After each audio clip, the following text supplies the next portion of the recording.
refleja la calidad profesional y humana de Fernando, y nos enorgullece que estas paredes puedan ofrecer a toda la ciudadanía de Huesca la obra que él pudo componer a lo largo de su vida.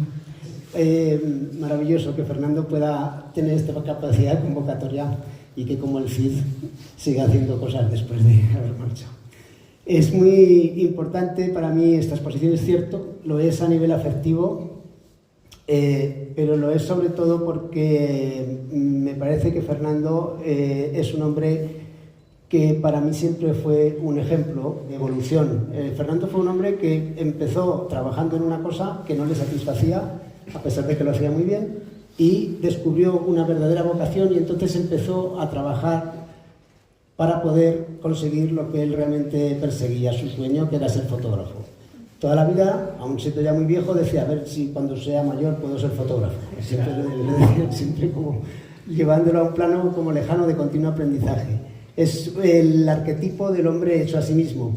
Pertenece a esta generación que hubo en España en los años en los que muchos también compartíais con él, en los años en los que trabajar era una decisión que se podía tomar y requería simplemente eso, ese tesón y esa voluntad, y no había la presión que tenemos ahora por otras muchas guías para salir adelante. Pasó de ser un tornero endurometal muy bueno. Mi padre trabajaba allí y recuerdo que cuando la primera vez que yo lo conocí a Fernando, fue porque yo fui a revelar un carrete a la tienda que habíais abierto en la calle San Jorge en el año 85, de esto hace 40 años. Fui a revelar un carrete y ese carrete fue el comienzo de una amistad que duró hasta hace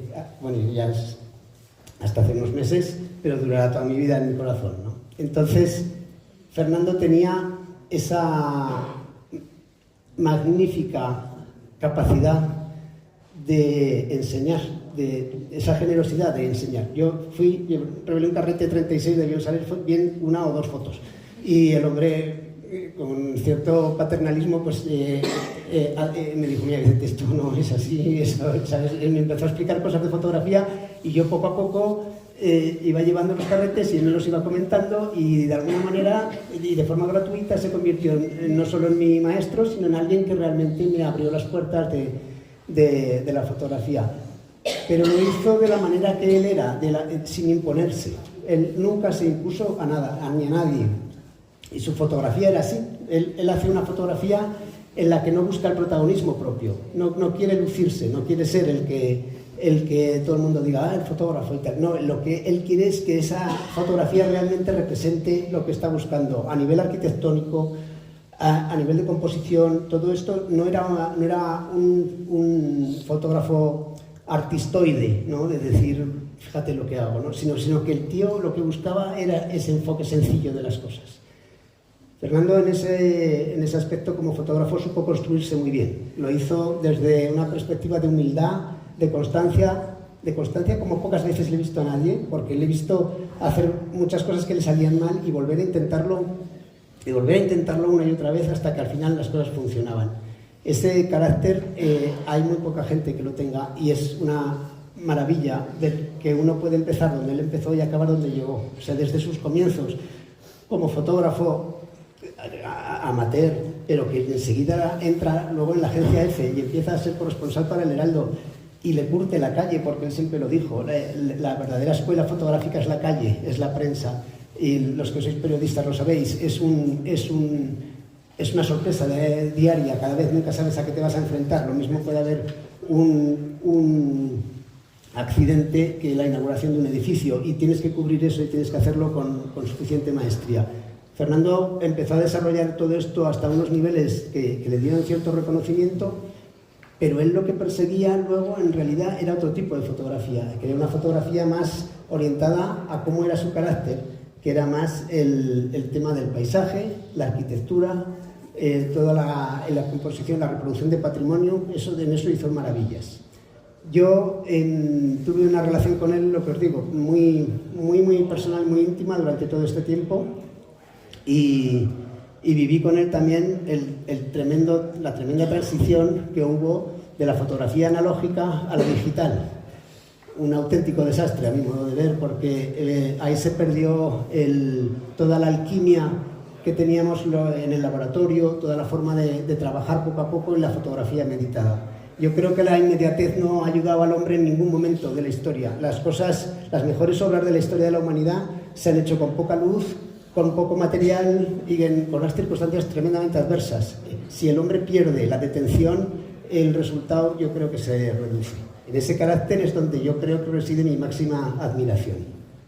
La exposición está dividida como en dos bloques. Es muy difícil hacer una exposición sobre un hombre que tiene un archivo de cientos de miles de fotografías. Es casi imposible decir, bueno, pues elige qué fotos pones. Podríamos hacer 100 exposiciones.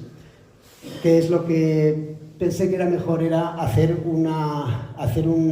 coger 10 temas que él hubiera tocado en algún momento de su carrera profesional, porque así de alguna manera también íbamos hacia atrás en el tiempo, no solo por los temas, sino por los momentos de su vida, desde que era el periodista, el fotoperiodista, hasta el que él decidió ser, ¿no? Y entonces elegí 10 fotografías con Jara, con su hija, que gracias a ella esta exposición está aquí, porque yo solo esto no lo puedo hacer. O sea, no sabéis la de cosas que había que traer y buscar y tal, y que Jara y con Lourdes han conseguido encontrar, porque yo sabía que existían algunas, otras han ido apareciendo, ha sido una bendición poder contar con ellas con la colaboración de esto.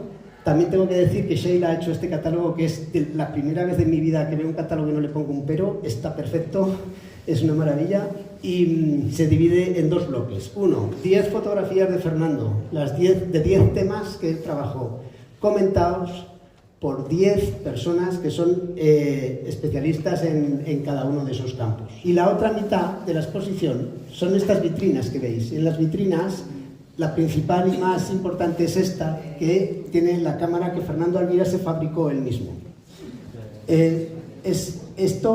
Esto es Fernando Alvira, este es exactamente este tipo de hombre. Un tío que no encuentra en el mercado una cámara adecuada para los propósitos que él tiene y no consigue encontrar un material adecuado para esto. No es que no lo pueda pagar, es que no lo hay. Y entonces dice, pues ya me la voy a hacer yo. Una cámara de fotos no es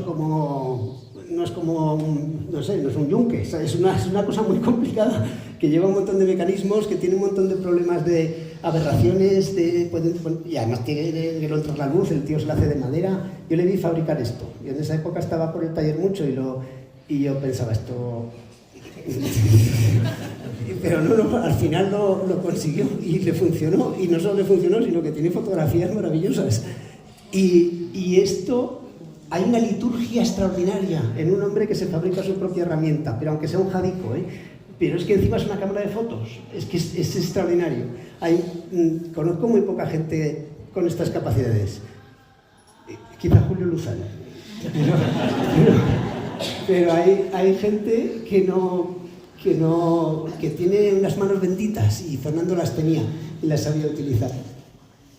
La vitrina de la cámara y otra cámara que también se fabricó por ahí. Pero bueno, esta la he puesto sola por esto. En todas las demás están muchas cámaras de fotos de las que él utilizaba normalmente, porque tenía docenas, y luego hay un montón de cosas alrededor del material fotográfico que también veréis, los antiguos rollos, las cubetas de revelado, todo esto está por ahí puesto como el mundo del fotógrafo, pero Fernando tenía más cosas en la cabeza que la fotografía. Era un hombre mucho más capaz, más polifacético, más renacentista. Entonces, él coleccionaba cosas que le interesaban. No tenía colecciones extensas como el que quiere tener todo, yo qué sé, todos los modelos de relojes de un tal o de cual, sino él buscaba cosas que le interesaban y las guardaba. En eso ahí teníamos campo común. Y entonces, cosas como la arqueología, pues encontraba piezas de arqueología o las conseguía o las compraba o lo que sea, y con esto se las guardaba y simplemente se deleitaba en limpiarlas, organizarlas, clasificarlas, saber lo que tenía. Cuando no tenía y vale, luego él le gustaba investigar sobre eso. Hacía eso con sellos, hacía eso con colecciones de cartas, lo hacía con vitolas que a mí me da mal rollo que para que las vitolas se salen los puros, pero a él le gustaba eso, cosas de este estilo. Él recopilaba cosas que le interesaban y ya está.